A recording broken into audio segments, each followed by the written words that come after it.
আসসালামু আলাইকুম জিএসটি ভর্তি যোদ্ধা। তোমাদের সাথে ২-১ মিনিট কথা বলবো ভাইয়া। জাস্ট যেহেতু পরীক্ষার শেষ সময় চলে আসছো, কালকেই তোমাদের পরীক্ষা বা কেউ সকালে উঠে আমার হয়তো ভিডিওটা দেখবা।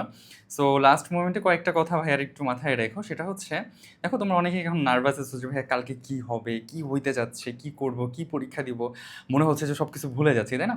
একটা মিনিট একটু ভাইয়ার কথা শুনবা। দেখো, প্রথমত একটা জিনিস মাথায় রাখবা, যদি কোনো কারণে প্রশ্ন হার্ড হয়, সেটা শুধুমাত্র তোমার জন্য হার্ড হয়েছে বিষয়টা কিন্তু এমন না।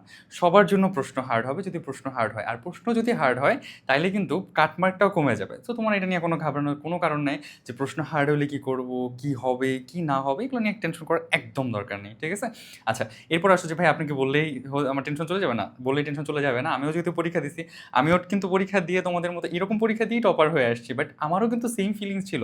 টপার হওয়ার আগ পর্যন্ত আমার এই ফিলটা ছিল যে আমি মনে হয় কিচ্ছু পারি না, আমি মনে হয় কিচ্ছু পারবো না। তাই না? তো যাই হোক, এখন যেই বিষয়টা আরেকটা মাথায় রাখবা, মেজর একটা বিষয়, সেটা হচ্ছে কালকে সকালবেলা পরীক্ষা দেওয়ার আগ পর্যন্ত তোমার নতুন করে আর কিচ্ছু পড়ার দরকার নেই, কিচ্ছু নতুন করে দেখবা না। এই মাসের কারেন্ট অ্যাফেয়ার্স যেটা আছে সর্বোচ্চ, তুমি এই মাসের কারেন্ট অ্যাফেয়ার্স যেটা আছে প্রথম ৭ থেকে ৮ পেজ দেখে যাবা।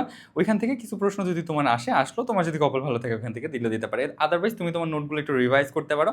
নতুন করে কিচ্ছু পড়ার কোনো প্রয়োজন নাই। পরীক্ষার হলে মাথা ঠান্ডা রাখবা। যদি মাথা ঠান্ডা না রাখতে পারো, এই যে এতদিন পর্যন্ত পরিশ্রম করছি, এটার কোনো মানে আছে বলো? কোনো মানিতই নাই, তাই না?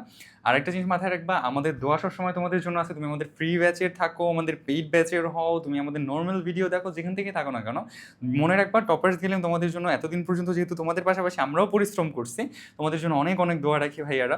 তোমরা আমাদের মতো টপার হও, আমাদের মতো ভালো রেজাল্ট করো, অনেক বেস্ট একটা রেজাল্ট করো, এটা তোমাদের জন্য সবসময় আমাদের দোয়া থাকবে পাশাপাশি।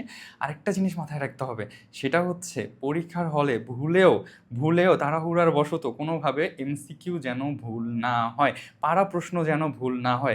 কেয়ারফুলি দাগাবা। ওই ১ ঘন্টা সময় তোমার মাথা ঠান্ডা রেখে ভালোভাবে খেলতে হবে, যাতে করে সবাইকে আউট করে দিয়ে তুমি জয়ী হয়ে আসতে পারো। ইনশাল্লাহ তুমি অনেক ভালো রেজাল্ট করবা। বাবা মার স্বপ্ন পূরণ হতে যাচ্ছে, আর অল্প কয়েকটা সময় আছে, অল্প কিছুক্ষণ পরই তোমার স্বপ্নটা পূরণ হবে।